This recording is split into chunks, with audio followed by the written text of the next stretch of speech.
Douglas Murray, outside the Ministry of Defence, joins us now in our little Ministry of Sound and Fury. Welcome to This Week. Good to be with you. Michael, let me start with you as a former Defence Secretary. What do you make of General Dannatt's move this week into the Tory fold?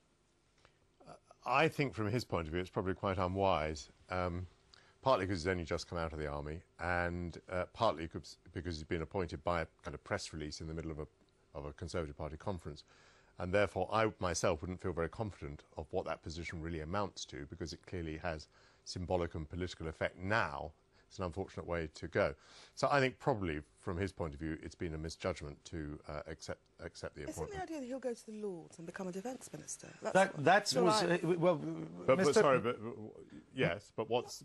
Well, Mr Cameron said today could be a minister. It was conditional on that. The thing that puzzles me, Diane, though, is that as an army, as the man who had just stepped down from running the British Army and thought to be independent, he was causing the government massive collateral damage. I think that... Now he's a Tory general. That has not escaped my colleagues' attention. It doesn't do anything for relationships between politicians and generals going forward. And I will just say this, it wasn't helped by Chris Grayling when the idea was put to him, so, oh, this is just a cheap political gimmick, only to find out it was David Cameron's cheap political gimmick. Not first politicians have one rule for them and another rule for the others. What do you make of it? Because it has puzzled me. I would have thought it would... It wouldn't stop the Tories giving him a job if they get into power sometime next year. But at the moment, as a man who was recently head of the army, having to deal with Gordon Brown, often being turned down, he had huge credibility.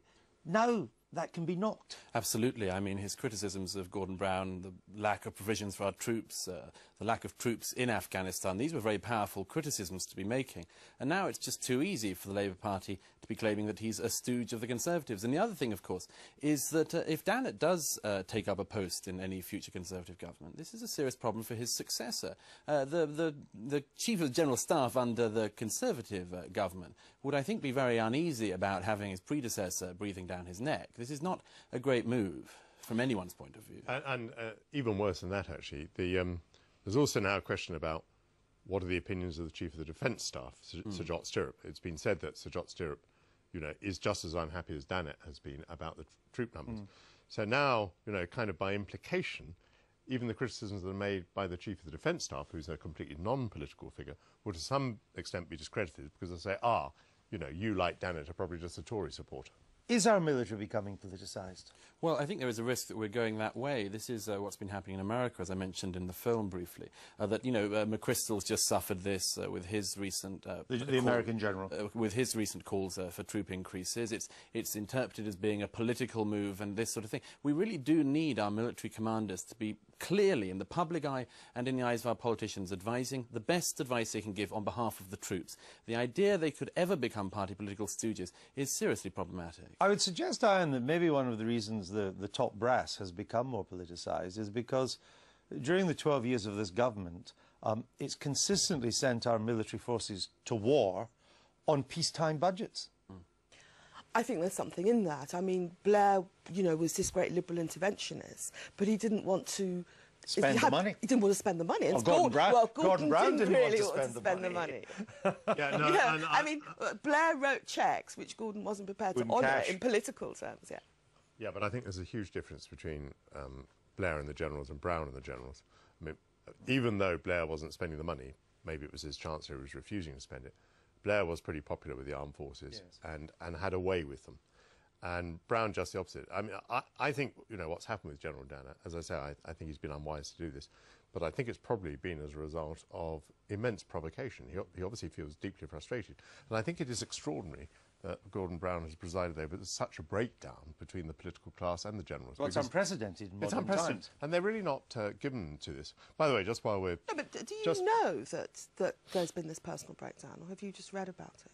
Because I wasn't Well, you read about it all the time, don't you? It's not hard to hear about the personal I mean, provocation you can hear of it, Dannatt can't as you? well. If you speak privately to these generals, they tell you. Dannatt, in a junior member of the smear government campaign against Dannatt was really quite extraordinary. And I mean, the government, to some extent, is reaping what it sowed. I just think it's a shame that in this particular case, Dannatt should have risen to that bait. I can understand why, but I think it's going to be regrettable in the long term. They tried to get him on his expenses, and it turns out he bought his wine in Lidl or something. He didn't have an MP's taste for expenses, let's put it like that. Let's move on to Afghanistan itself. Tell me, then stick to the British military for the moment. Is the problem in Afghanistan for the top brass, is it lack of men and materiel, or is it concern that there seems to be no clear strategy?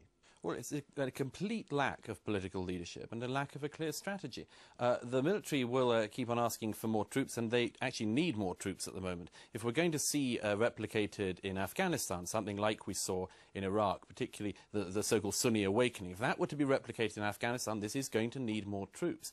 Those troops are going to have to come from this country, America, elsewhere. But it's also important not to forget that this is a NATO operation, and our colleagues in NATO have to rise to the occasion on this. And there's no sign of that. There's no sign of it at all. Sarkozy's not going to do that. Berlusconi is now walking wounded. Mrs. Merkel shows no desire to do so. These are the only other three with any real... This is why they have to consider what the implications are long-term for NATO if this fails. I heard our Defence Secretary the other day unable to give any opinion as to what the British view of what the strategy should be. In other words, we're waiting for the United States to make up its mind what the strategy should be. There is a range of possible strategies, from at the top end, trying to create capitalism and a democratic society and rights for women in Afghanistan, right down to, at the other end, simply making sure that Al-Qaeda is no longer there. And I don't think yet President Obama has decided where he wants to be on this spectrum and how many troops he wants to send. And the British government is simply waiting for the Americans to literally decide. they're split. Biden would withdraw almost wholly, but there are also other pressures to say, let's double down in Afghanistan. But is there still the political will to fight this war in the government? Well, it depends what you want out of this war. I mean, we haven't found, we haven't brought the Al-Qaeda to book. And I would say this, I was in Afghanistan earlier this year, and if you talk to ordinary soldiers who've been out there on maybe 3 tours of duty, they will say when they first came out, they were liberators, now they are resented. And you see what's happening, it's not just an ideological thing. The Afghanistans want the foreign troops out. Let me ask you this. There are rumours coming out of Washington tonight that President Obama is finally going to make up his mind, that he is largely going to back the McChrystal report. There could be an extra 40,000 troops being sent there from America. That must have implications for us. Pressure must come on Mr. Brown now. Yes, I mean, if Mr. Brown is going to keep any semblance of the special relationship alive, he's going to have to step up, and we're going to have to provide more troops. The problem is, as I mentioned in the film, the problem is not that whether or not we can provide the military, but whether or not we have the political leadership from this Prime Minister or from any Prime Minister to show the people of this country why we're there, why we need to continue to be there. The fear in America, though, is this could turn into Obama's Vietnam.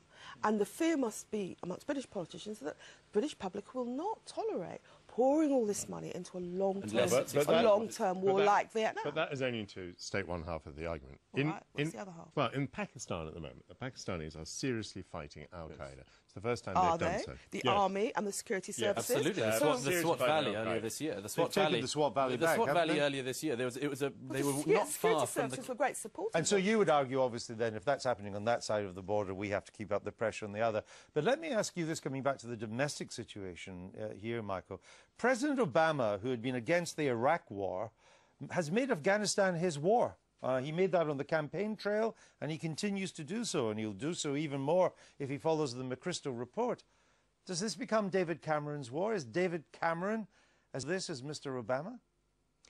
Well, I think you can start by saying that he's more enthusiastic for it than Gordon Brown appears to be.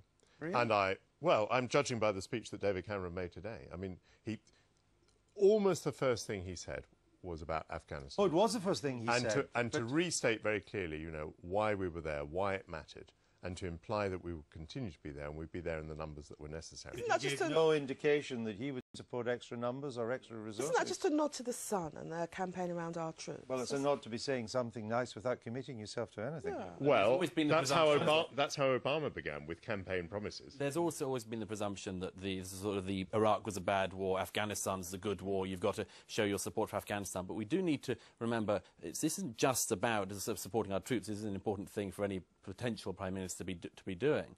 We've also got to see from our leaders, not just the political determination, but an explanation to the people of what failure on the Afghan side of the border would mean, not just for Afghanistan, but for Pakistan as well. And that's a very worrying scenario. Douglas Murrow, we have to leave it there, but we thank you for coming on. Thank you. Now, no sneaking off to bed. You really need to have a bit more class than that.